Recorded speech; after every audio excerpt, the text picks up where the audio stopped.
तो कहे कि महाराज जो आप सुनाइए, आप हमारे गुरु हैं, गुरु की कृपा हो जाती है तो बुद्धि में जो मल आवरण है। एक बात और देखिए, हम लोग कहते हैं कि हृदय में मल और आवरण है, बुद्धि में मल और आवरण है। वास्तव में तो बुद्धि है ही नहीं, बुद्धि नाम की कोई वस्तु ही नहीं है, फिर भी ये परेशान करती है। हाँ, परेशान तो करती है, लेकिन बुद्धि का अस्तित्व नहीं है। बिना भाई, बुद्धि की उत्पत्ति किससे हुई है? माया से। और माया बोलते हैं रीते अर्थम यत प्रतीयत न प्रतीयत चात्मनि, जो है नहीं और दिखाई पड़े। तो इसकी उत्पत्ति बुद्धि की नहीं है से हुई है। तो कारण के ही गुण कार्य में आते हैं। जैसे मिट्टी का ही गुण घड़ा में होता है, सोने का गुण ही आभूषण में होता है, तो वैसे ही माया का गुण ही बुद्धि में आए। जैसी माया होगी वैसी बुद्धि। तो जब माया ही नहीं है और उससे जो वस्तु उत्पन्न होगी वो भी है नहीं। हाँ, लेकिन ये देखिए दुख देती है। कहे कि ये तो संभव ही नहीं कि जो वस्तु है नहीं और वो दुख दे। कहे कि हाँ जी, वही वस्तु तो दुख देती है। रस्सी में सर्प नहीं है लेकिन दुख देता है सर्प। भ्रांति हो जाए तो दुख देने लगता है। रात में स्वप्न की सत्ता नहीं है लेकिन दुख देता है। अंधकार की सत्ता नहीं है लेकिन अंधेरे में पांव फिसल जाते हैं, चोट लग जाते हैं, दुख देता है अंधकार।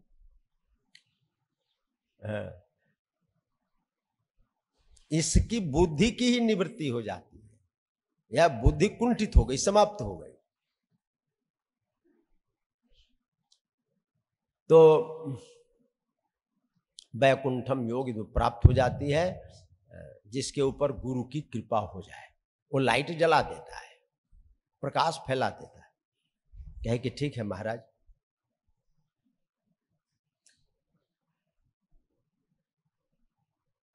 कहे कि मैं आपको वैसी कथा सुनाऊंगा। कैसी कथा? जिसके सुनने से मृत्यु भय नष्ट हो। काल व्याल मुखो ग्रास त्रास निर्णास हेतवे श्रीमद्भागवतम शास्त्रम कलौ कीरेण भाषितम। भागवत की कथा सुनाऊंगा। काल सर्प से, ये सर्प काट देता है, काटता है तो जहर फैलता है, व्यक्ति की मृत्यु हो जाती है। लेकिन काल को आज तक किसी ने काटते देखा ही नहीं कि शरीर में जहर फैल गया। देखा है आज तक किसी ने? कहे कि रही। रविकर नीर बसत अति दारुण मकर रूप ते ही माही बदनहीन, बदनहीन सो ग्रसय चराचर पान करन जो जाई। जैसे मृगजल है, मृगजल, मृगजल का मतलब होता है कि जल है नहीं, दिखाई पड़ता है, और उसमें एक मगर है। जल नहीं है लेकिन मगर है, बदनहीन है, शरीर नहीं है। अच्छा, तो भूखे रहता है? कहे कि नहीं, खाता है। वो किसको खाता है? जो मृगजल को पीने के लिए जाता है। जो नहीं है जल, उसको पीने के लिए जाता है, तो बदनहीन जो मगर है उसको खा लेता है। अब देखिए, जो मृगजल को पीने के लिए जाएगा, जो मृगजल में स्नान करेगा, वो भी मृगजल का ही रूप होगा, यानी वो भी होगा नहीं।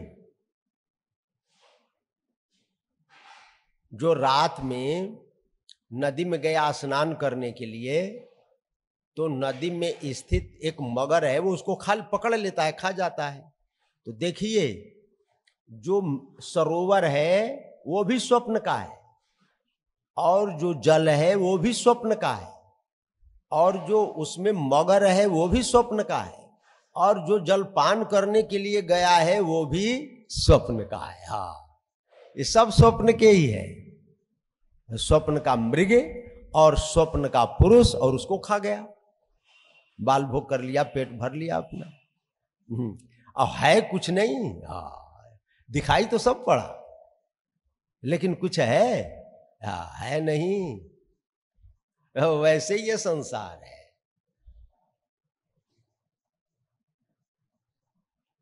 स्वप्न में जो देख रहा था दुख तो उसको ही हो रहा था। पुरुषा सुख दुखा नाम भोक्तृत्व हेतु रुच्यते।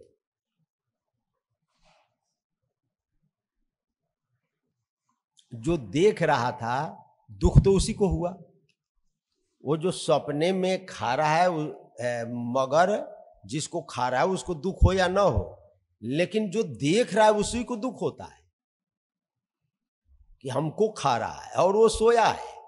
वो तो सोते सोते स्वप्न देख रहा है कि हमको वो खा रहा है, लेकिन वास्तव में कोई खा नहीं रहा है, वो तो सो रहा है, केवल दिखाई ही पड़ रहा है।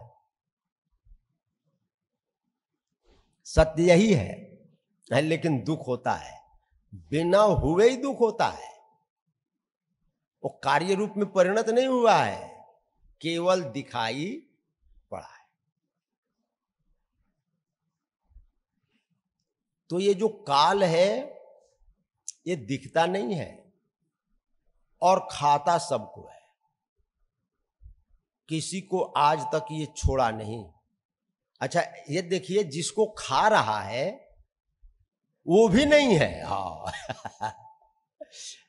जिसको वो काल सर्प खा रहा है वास्तव में वो भी नहीं है। हम लोग कहते हैं कि हम मर गए। क्या मर गए भाई? क्या मरा है? कौन सी वस्तु मरी? ये जो हम लोगों का शरीर है ये संसार से ही आया, जन्म के पहले तो नहीं था। जन्म के पहले नहीं था, मरने के बाद भी नहीं रहेगा, तो बीच में कहां से आ गया? यानी नहीं है से इसकी उत्पत्ति हुई है। जो वस्तु नहीं है उसी से इस शरीर की उत्पत्ति हुई है।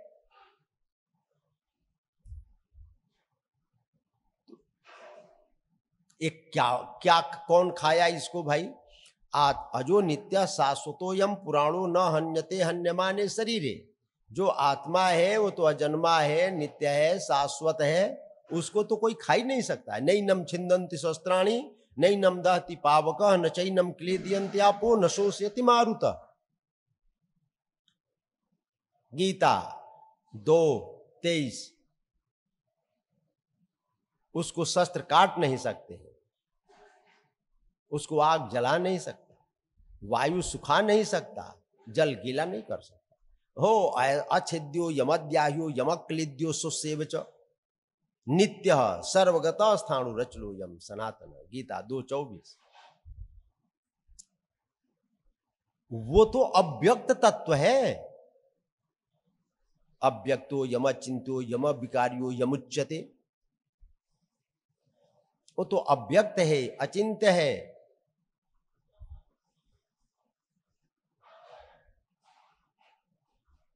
अग्राह्य है, अलक्षण है। उसको कोई क्या खाएगा? कोई चाहे कि हम आकाश को खा जाए तो खा जाएगा क्या? और वो तो आकाश से भी सूक्ष्म है, उसको कोई कौन खाएगा? उससे सूक्ष्म कुछ है ही नहीं। तो न आत्मा को खाया न शरीर को खाया, लेकिन लगता है कि मर गए। न मरा और न जिया। देहि नित्यम बध्यो यम देह सर्वस्व भारत।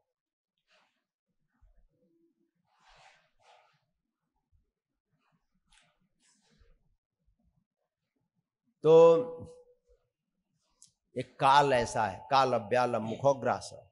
तो उसके मुख में जाने से बचाने के लिए एक उपाय है। इदम भागवतम नाम। वो क्या चीज है? भागवत। श्रीमद् भागवतम शास्त्रम कलौ किरीण भासितम, जिसको सुखदेव जी ने गाया है, कलिकाल के जीवों के उद्धार के लिए गाया है। इससे सुंदर एतस्मादा परम किंचन मन शुद्ध्यै न विद्यते जन्मांतरे भवेत् पुण्यम तदा भागवतम लभेत्।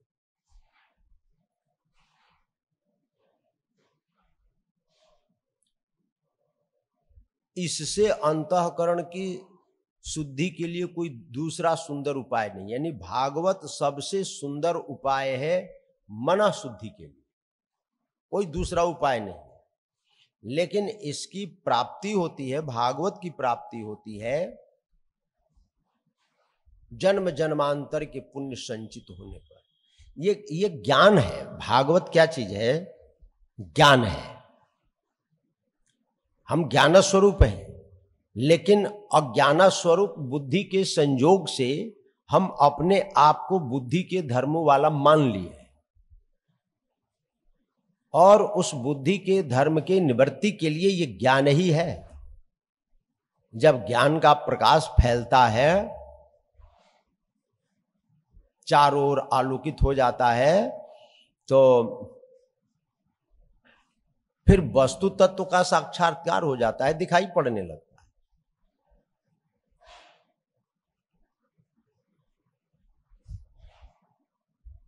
तो है कि मैं आपको भागवत की कथा सुनाऊंगा। जब राजा परीक्षित को सुखदेव जी ने कथा सुनाने का प्रयास किया, प्रयास नहीं, जब आमरण अनशन का व्रत लेकर के परीक्षित जी गंगा के किनारे बैठ गए, तो उनके पास में सुखदेव जी आए।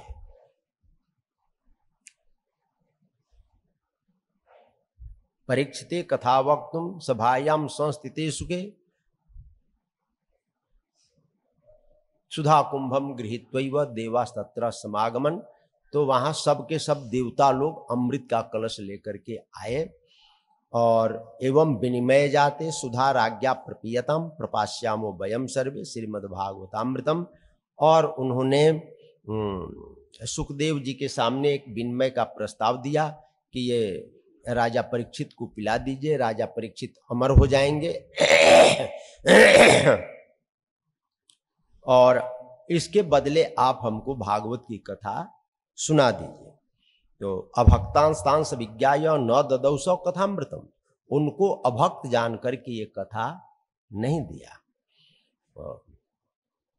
देवताओं ने ब्रह्मा जी से उलाहना दिया कि महाराज आखिर भागवत ऐसा क्या चीज है। ब्रह्मा जी ने कहा कि भाई 7 दिन के बाद पता पड़ेगा। 7 दिन के बाद राजा परीक्षित की जब मुक्ति हुई, राज्ञो मोक्षम तथा वीक्ष पुराधाता विस्मित सत्यलोके तुलाम बद्ध्वा तोलयत साध्य नान्यथा। जब राजा परीक्षित की मुक्ति हुई तो आश्चर्य हुआ ब्रह्मा को, और ब्रह्मा जी ने एक पलड़े पर संपूर्ण कल्याण प्राप्ति के साधनों को रखा और एक पलड़े पर भागवत को रखा। लेकिन लघुन्यन्यानि जातानि गौरवेण इदम भात, लेकिन भागवत का ही पलड़ा भारी रहा। तो सब लोगों ने कहा कि भाई भागवत के जैसा मुक्ति प्राप्ति के लिए दूसरा कोई साधन नहीं है। और सबसे पहले सप्ताह श्रवण विधि कुमारस्तस्य भाषित, सबसे पहले सनकादिकों ने नारद जी को सुनाया था। तो सौनकादि ऋषियों ने कहा कि लोक विग्रह मुक्तस्य नारदा स्थिरस्य च, नारद जी तो लोक विग्रह से रहित हैं और वो कहीं एक जगह टिकते भी नहीं।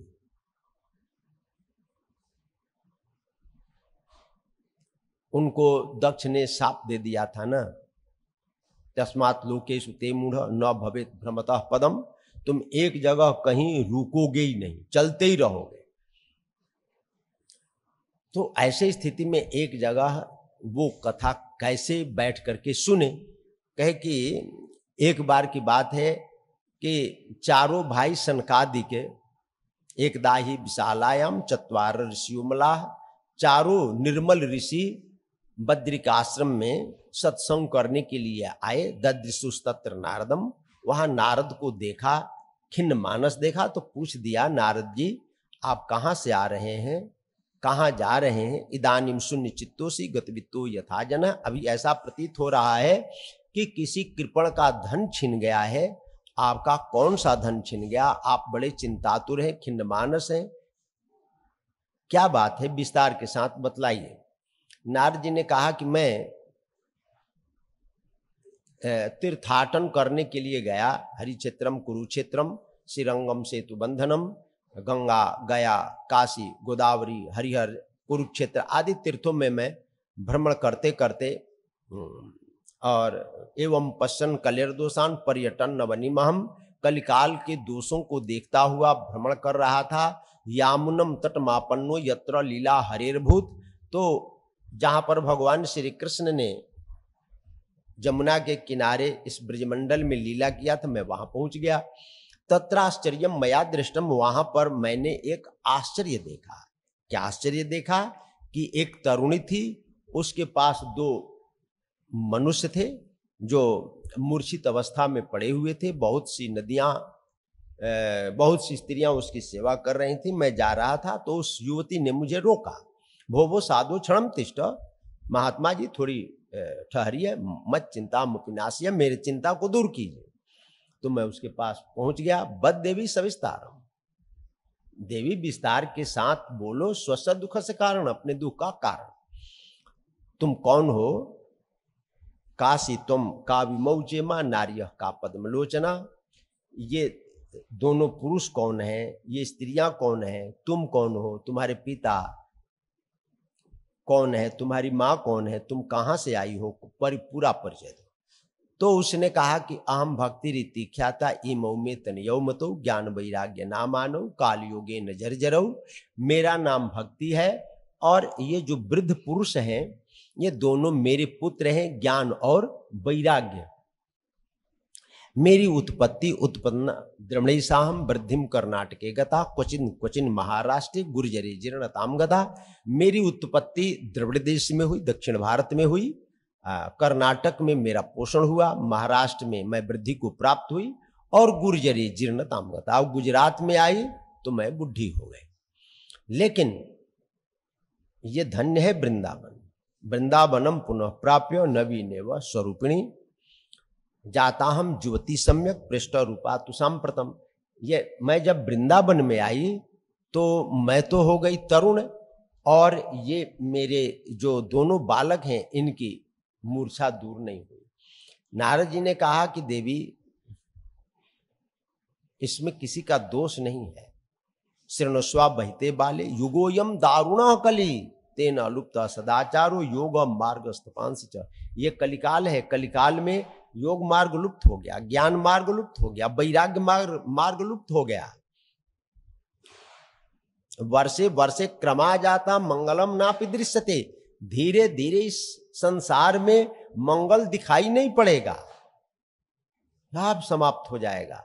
ये तो वृंदावन की धन्यम वृंदावनम तेन भक्तिर नृत्यति यत्र च वृंदावन से संजोगात पुनस्तम तरुणी नवा। ये वृंदावन धन्य है जिसके संजोग से तुम जुआ हो गई। आइए हम लोग के वृंदावन के महिमा का भजन सुने।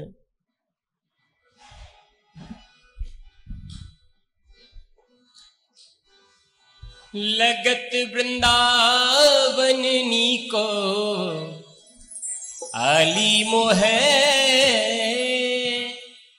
लगत वृंदावन नीको सखी मोहे, लगत वृंदावन नीको आली री मोहे, लगत वृंदावन नीको आली री मोहे, लगत वृंदावन नीको, लगत वृंदावन नीको आली री मोहे, लगत वृंदावन नीको सखी मोहे, लगत वृंदावन नीको आली री मोहे, लगत वृंदावन नीको।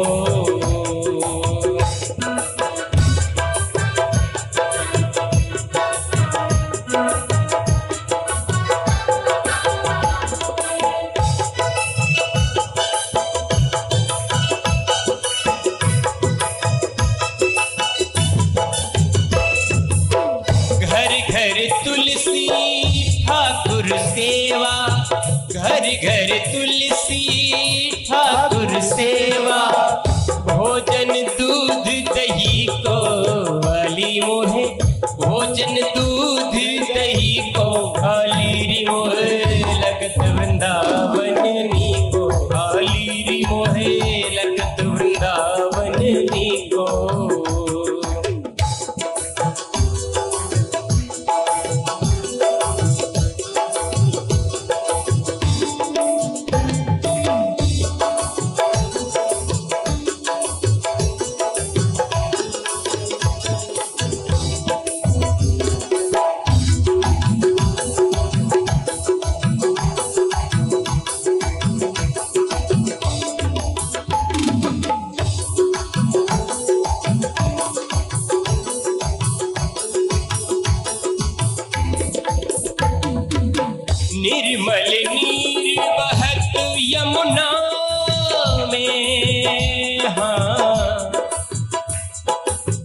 निर्मल नीर बहत यमुना में, निर्मल नीर बहत यमुना में, दर्शन गोविंद जी को आली मोहे, दर्शन गोविंद जी को आली मोहे, लगत वृंदावन नी को आली मोहे, लगत वृंदावन नी को।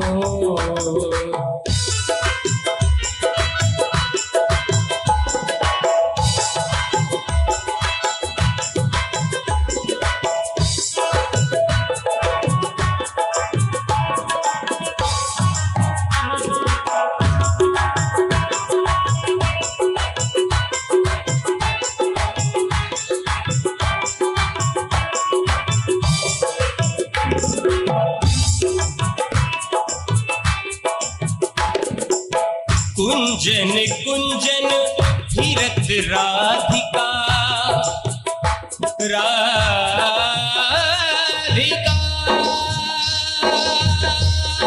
राधिका,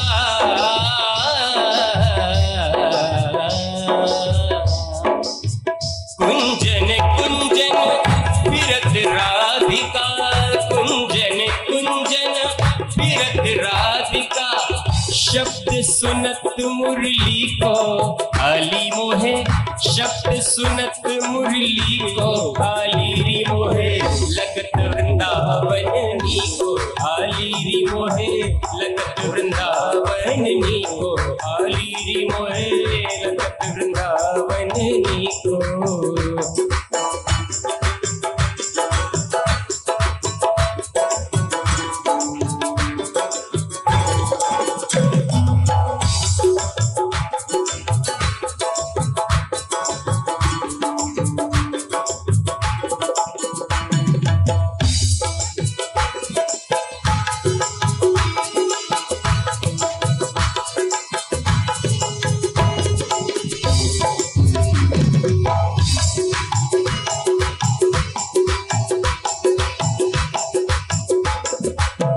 रत्न सिंहासन आप विराजे,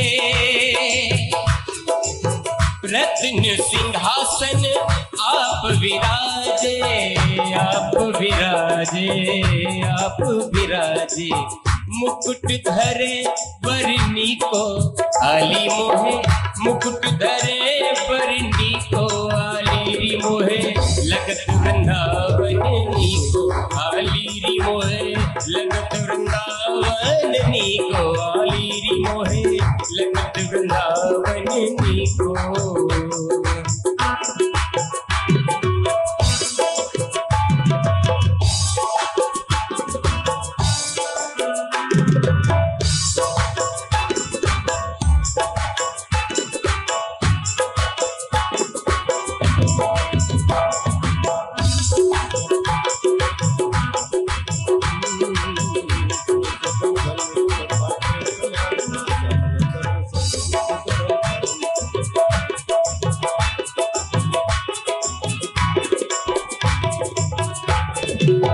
मीरा के प्रभु गिरधर नागर, मीरा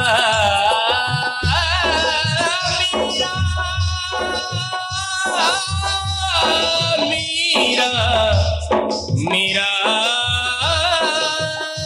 मीरा के,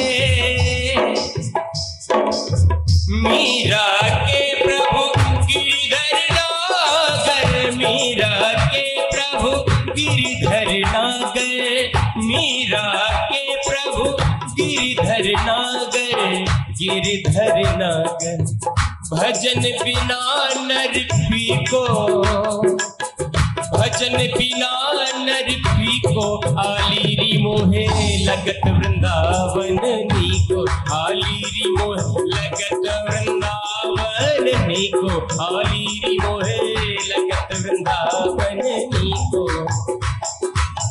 लगत वृंदावन नी को री मोहे, लगत वृंदावन नी को आली मोहे, लगत वृंदावन नी को आली मोहे, लगत वृंदावन नी को आली मोहे, लगत लगत वृंदावन नीको सखीरी मोहे लगत वृंदावन नीको आलीरी मोहे लगत वृंदावन नीको सखीरी मोहे लगत वृंदावन नीको आलीरी मोहे लगत वृंदावन नीको सखीरी मोहे लगत वृंदावन नीको आलीरी मोहे लगत वृंदावन नीको। बोलिए वृंदावन बिहारी लाल की जय। ये वृंदावन की महिमा है कि भक्ति जुआ होकर के नृत्य कर रहे। त्रेमौ ग्राहका भावान न जराम अपि मुंचता। ये जो दोनों है ना, ज्ञान और वैराग्य, इनके ग्राहक वृंदावन में नहीं है, इनको खरीदार नहीं मिलेगा वृंदावन में। हाँ, तो ये पड़े ही रहेंगे। तो यहां से हम खिसक ले क्या है, इदम स्थानम परित्यज्य विदेशम गम्यते मया है, छोड़ दें। कहे कि नहीं देवी, तुम श्री कृष्ण चरणाम भोजम अस्मर दुखम गमिष्यति। श्री कृष्ण के चरणों का चिंतन करो, दुख समाप्त हो जाएगा। ये तो ये देखो युग धर्म है, अयम तो युग धर्मो ही वर्तते कस्य दूषणम। इसमें किसी का दोष नहीं है, ये युग धर्म है, ऐसा होगा ही, तभी तो भगवान सब सह रहे। सुरर्षि त्वं हि धन्योसि मदभाग्येन समागता साधु नाम दर्शनम लोके सर्व सिद्धि कर्म। महाराज थोड़ा संतोष मिला, लेकिन मेरे पुत्रों की व्यथा दूर हो। है कि वृथा खेद जैसे बाले, अहो चिंता तो रखा, क्या चिंता की बात है, वृथा खेद मत करो। कलिनाम सदृशः कोपी युगो नास्ति बरानने। बरानने, कलयुग के समान तो कोई दूसरा युग ही नहीं है। तो या हुतस्तु भगवान याति नीच गृहेष्वपि। तुम्हारे बुलाने पर तो भगवान नीच के घर में भी चले जाते हैं।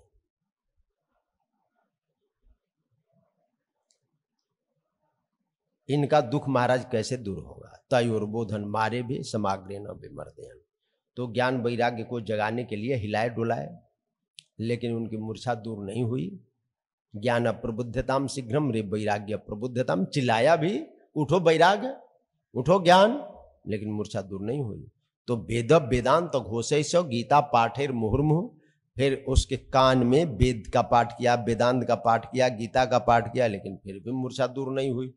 तो नारद जी घबराए कि मैं सारी औषधि दे दिया, बड़े बड़े एंटीबायोटिक दे दिया, लेकिन कोई फर्क नहीं पड़ा, तो अब क्या करें। तो नारद चिंतित हुए तो आकाशवाणी हुई, व्योम वाणी तदैवाभून मां ऋषि खिद्यतामिति। ऋषि चिंता न कीजिए, इनके लिए उद्योग कीजिए। अब उद्यमा सफलस्तेयम भविष्यति न संशय।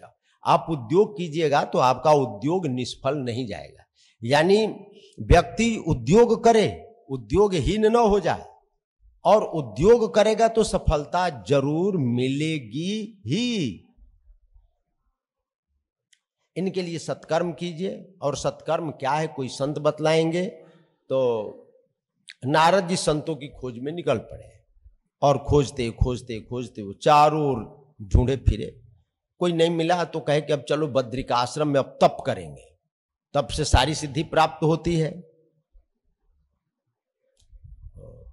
तप करने के लिए आए तो यहां पर 4 लोग और मिल गए। वो भाई है, हाँ, पंचाहायन संयुक्ता पूर्वेशाम पूर्वजा, हैं तो पूर्वजों के पूर्वज, सबसे बड़े, लेकिन 5 वर्ष की अवस्था में ही रहते हैं। नारद जी के बड़े भाई सनकादिक, सनक, सनंदन, सनातन, सनत कुमार, 4 भाई। इनको देखा, कहे कि ये घटते बढ़ते क्यों नहीं है। ये 5 वर्ष के 5 सृष्टि के आदि पुरुष, स्वयं प्रथमम देव, प्रथम देव सृष्टि के, और फिर भी 5 साल के छोटे छोटे बालक। क्या कारण है, ऐसे ही ये बने रहते हैं। कहे कि इनके पास में एक औषधि है, हरि शरणमेवं ही नित्यम येषाम मुखे बचः अतः काल समादिष्टा जरायुष्मान न बाधते। इनके पास एक चूर्ण है, एक औषधि है। कौन सी औषधि है? हरि। ये 2 अक्षर का जो नाम है ये चूर्ण है, ये अपने जिह्वा पर हमेशा रखे रहते हैं। जैसे कोई लौंग खाते रहता है, कोई गुटखा जर्दा खाते रहता है, कोई पान सुपारी खाते रहता है, तो वैसे ही ये हरि को खाते रहते हैं। हाँ, तो उसका प्रभाव क्या होता है कि इनको काल नहीं खाता है। जो हरि के नाम को चबाता है, खाता है, उसको काल नहीं खाता। जरा आयुष्मान न बाधते, न जरा और न मृत्यु, दोनों से रहित हैं ये। तो सनकादिकों ने पूछा कि नारद जी कहाँ से आ रहे हैं? कहे कि महाराज घूम घाम करके आ रहा हूँ। ठीक ठाक है सब? कहे क्या ठीक है? कहे क्यों? कहे कि महाराज क्या बतलाएं, हम घूमते फिरते तीर्थाटन करते वृंदावन में गए, तो वहाँ भक्ति ज्ञान वैराग्य ये तीनों दुखी पड़े हैं। उनके उद्धार का कोई उपाय? कहे कि उनके उद्धार का उपाय तो पहले से भी विद्यमान है।